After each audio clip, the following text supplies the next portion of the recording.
दोस्तों, किसी भी देश के लिए जितना जरूरी उसकी इकोनॉमी है, वहीं दूसरी तरफ हथियार भी उसके लिए उतने ही जरूरत बन गए हैं।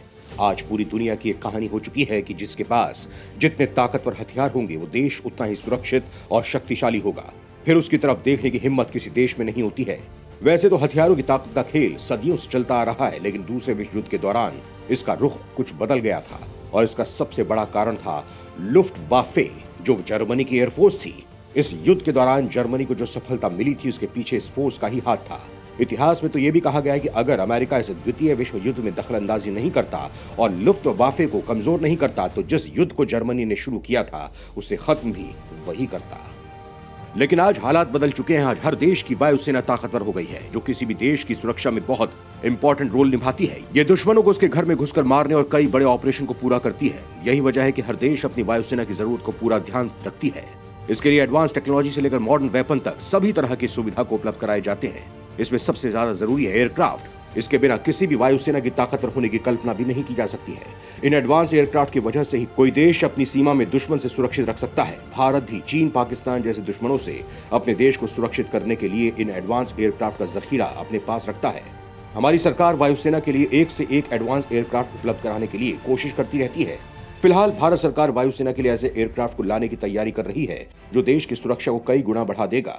इस एयरक्राफ्ट के डबल होते ही दुनिया के एडवांस और खतरनाक एयरक्राफ्ट की लाइन में खड़ा हो जाएगा, जो दुश्मनों के लिए मौत के बराबर होगा। आपको बता दें कि हम जिस एयरक्राफ्ट की बात कर रहे हैं, वो एडवांस मीडियम कॉम्बैट एयरक्राफ्ट यानी एम का है। इस वीडियो में हम इसके बारे में आपको बताएंगे। इसके साथ ही जानेंगे कि इसके डेवलपमेंट में रुकावट क्या बन रहा है। लेकिन इससे पहले भारत के ऐसे एयरक्राफ्ट के बारे में जान लेते हैं जो पूरी दुनिया में अपनी ताकत का तहलका मचा रहा है, जो पूरी दुनिया की वायुसेना की पसंद बन चुका है। इतना ही नहीं, इसे खरीदने के लिए सभी भारत के पास आकर लाइन लगा रहे हैं। ये एयरक्राफ्ट है तेजस। दोस्तों, वैसे तो रूस, अमेरिका, चीन, फ्रांस, ये सारे ऐसे देश हैं जो हथियारों के बाजार में सबसे टॉप पर हैं, लेकिन इसके बाद भी अमेरिका भारत के तेजस को खरीद रहा है। जब ये बात पूरी दुनिया के सामने आई तो सभी चौंक गए। तब उन्हें तेजस की काबिलियत का अंदाजा भी हो गया। उन्होंने भी अमेरिका की तरह इसमें दिलचस्पी दिखाई है। तेजस की खासियत के बारे में बात करें तो ये light combat multi role aircraft है, जिसे हिंदुस्तान एरोनॉटिक्स लिमिटेड ने बनाया है। जब दुनिया के सस्ते और तेज लड़ाकू विमान के नाम लिए जाते हैं तो तेजस का नाम सबसे पहले आता है। ये कंपाउंड डेल्टा विंग वाला टेल लेस विमान है, जिसका प्रोडक्शन साल 2007 में शुरू हुआ था। ये अभी तक एक सीटर वाला हल्का लड़ाकू विमान है, लेकिन अब इसके 2 सीटों वाले ट्रेनर संस्करण का निर्माण किया जा रहा है। भारत के इस हल्के लड़ाकू विमान के करीब 50% कल पुर्जे भारत में ही तैयार हुए हैं। इस फाइटर जेट का वजन 6500 किलोग्राम है। तेजस विमान मार्क 1 यूनिट का खर्च लगभग 550 करोड़ के लगभग आता है, जिसके कारण दुनिया के छोटे छोटे देश इसे अपनी फ्लीट में शामिल करना चाहते हैं। वैसे तो भारत के जंगी बेड़े में टॉप फाइटर जेट में Sukhoi 30, MKI Rafale, Mirage, MiG-29 शामिल है, लेकिन तेजस अपने फास्ट एल्गोरिदम की वजह से सबसे ज्यादा खास है। यह ऐसा विमान है जिसे वायुसेना के साथ साथ नौसेना भी यूज करती है। ये युद्धपोतों पर लैंडिंग और टेक ऑफ करने की भी काबिलियत रखता है। इस फाइटर जेट में आधुनिक तकनीक से लैस इजराइल की EL/M 2052 रडार को लगाया गया है, जिसके कारण ये लड़ाकू विमान एक साथ 10 टारगेट को ट्रैक करने और उस पर हमला करने में सक्षम है। ये विमान बेहद ही कम क्षेत्र वाले रनवे पर टेक ऑफ कर सकता है। इसमें 6 तरह की मिसाइलें तैनात की जा सकती हैं। लेजर गाइडेड बम और क्लस्टर हथियार भी लगाए जा सकते हैं। इसके साथ ही तेजस में एक सेल्फ प्रोटेक्शन जैमर भी दिया गया है, जो हमले से जेट को बचाने में मदद करता है। इसके साथ ही इसका मेंटेनेंस खर्च काफी कम है। इसके निर्माण के वक्त इसके वजन पर सबसे ज्यादा ध्यान दिया गया था, जिसके कारण ये युद्धपोतों पर आसानी से लैंडिंग और टेक ऑफ कर सकता है। इसके साथ ही इसका मेंटेनेंस खर्च भी काफी कम है। इसके निर्माण के वक्त इसके वजन पर सबसे ज्यादा ध्यान दिया गया था, जिसके कारण ये युद्धपोतों पर आसानी से लैंडिंग और टेक ऑफ कर सकता है। इसकी स्पीड इतनी तेज है कि राफेल फाइटर जेट भी फेल हो जाता है। ये राफेल से 300 किलोमीटर प्रति घंटे से ज्यादा है। इस फाइटर जेट के निशाने को अचूक बनाने के लिए इसमें लेजर गाइडेड बम लगाने की सुविधा दी गई है। वहीं दुश्मन के हमले से बचने के लिए इसमें जैमर भी लगाया गया है। ये एक बार में 3000 किलोमीटर तक उड़ान भर सकता है। इसे आसमान में 52,000 फीट की ऊंचाई पर आराम से तैनात किया जा सकता है। इसकी सबसे बड़ी खासियत यह है कि हवा में रहकर ये फ्यूल भर सकता है, जिससे ये नीचे नहीं आकर आसमान में फिर से युद्ध के लिए तैयार किया जा सकता है।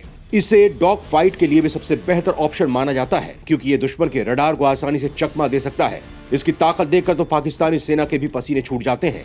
वहीं दुनिया भर में इसकी डिमांड बढ़ने के कारण ये है कि ये सस्ता होने के साथ साथ आज की तकनीक से लैस है, तभी तो अमेरिका भी इसका फैन हो गया है। चलिए अब बात करते हैं भारत के HAL-M के बारे में, जो दुनिया के शक्तिशाली एयरक्राफ्ट को टक्कर देने की तैयारी कर रहा है। दोस्तों, एम का एक 5वीं जनरेशन का मीडियम रेंज कॉम्बैट एयरक्राफ्ट है, जिसे DRDO के एरोनॉटिक डेवलपमेंट एजेंसी ने डिजाइन किया है। इसकी पहली उड़ान साल 2024 में तय की गई है और साल 2032 तक इसे वायुसेना को सौंपा जाना है। ये एयरक्राफ्ट DRDO, HAL और प्राइवेट कंपनी द्वारा एक पब्लिक ज्वाइंट वेंचर के तहत डिजाइन किया जाएगा। इसकी ताकत की बात करें तो 15,000 करोड़ रुपए का खर्च से तैयार होने वाला एयरक्राफ्ट हर तकनीक से लैस होगा। इस एयरक्राफ्ट की स्पीड 2633 किलोमीटर प्रति घंटा होगी। वहीं इस लड़ाकू विमान की रेंज 3240 किलोमीटर होगी। वहीं एमका की कॉम्बैट रेंज यानी युद्ध करने की क्षमता 1620 किलोमीटर होगी। ये भारतीय लड़ाकू विमान 57.9 फीट लंबा होगा। वहीं इसका विंग स्पैन 36.6 फीट का होगा। इसके अलावा एमका की ऊंचाई 14.9 फीट होगी।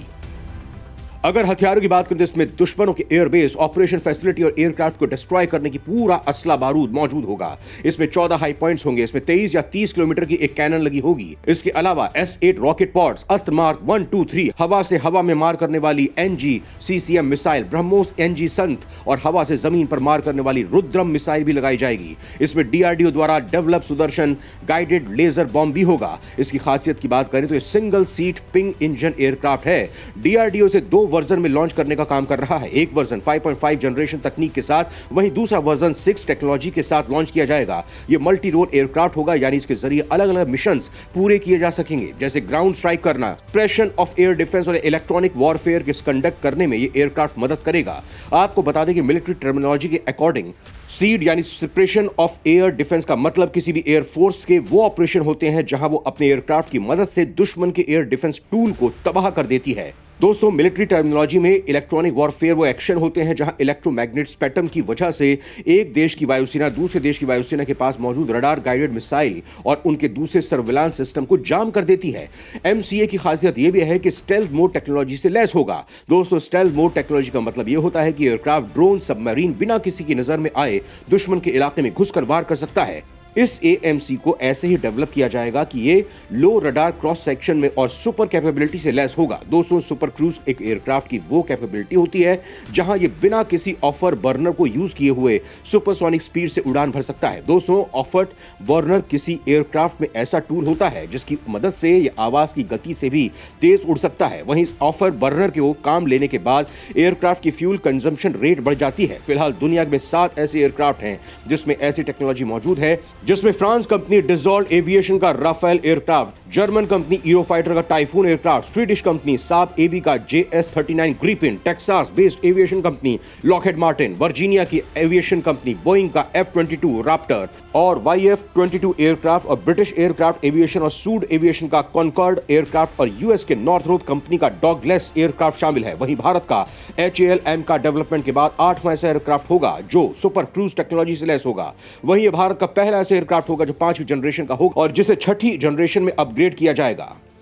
इसके डिजाइन की बात करें तो इसे बनाया गया है ये दूसरे एयरक्राफ्ट के मुकाबले सुपरसोनिक स्पीड पर भी ज्यादा स्टेबल रह सके। इसके लिए इस एयरक्राफ्ट के कंधों पर 2 डायमंड शेप्ड ट्रैपजोंडल विंग लगाए गए हैं जिससे हवा को आराम से काट सके। वहीं इसमें एक V शेप टेल दी गई है जिसके साथ ही 2 बड़ी फ्यूजलेज टेल विंग भी दी गई है जो इसे सुपरसोनिक स्पीड पर स्टेबलाइज करेगी। इसे S की शेप में बनाया गया है ताकि दुश्मन के रडार को आसानी से चकमा दिया जा सके। इसके साथ ही इसमें उत्तम AESA रडार सिस्टम लगाया जाएगा जो इसे दुश्मन के लिए अदृश्य बना देंगे। दोस्तों, भारत के MK एयरक्राफ्ट को दुनिया के एक्सपर्ट सुखोई MKI का सक्सेसर मान रहे हैं जो रूस और भारत ने मिलकर बनाए हैं। एक्सपर्ट्स का कहना है कि भारत वायु में MK में शामिल होने के बाद ये उसकी ताकत को कई गुना बढ़ा देगा क्योंकि ये दूसरे एयरक्राफ्ट के मुकाबले कम लागत में तैयार हो पाएगा। वहीं इसकी ताकत बाकी के एयरक्राफ्ट को मात देगी। वहीं केंद्र सरकार की कोशिश है कि इसमें लगाए गए तकनीकी ज्यादा से ज्यादा स्वदेशी हो। दोस्तों, MK की खूबियां सुनने में जितनी अच्छी लगती हैं वहीं इसे डेवलप करना भी उतना ही मुश्किल है। दोस्तों, MK को डेवलप करने में जो सबसे ज्यादा परेशानी है वो इसका इंजन है।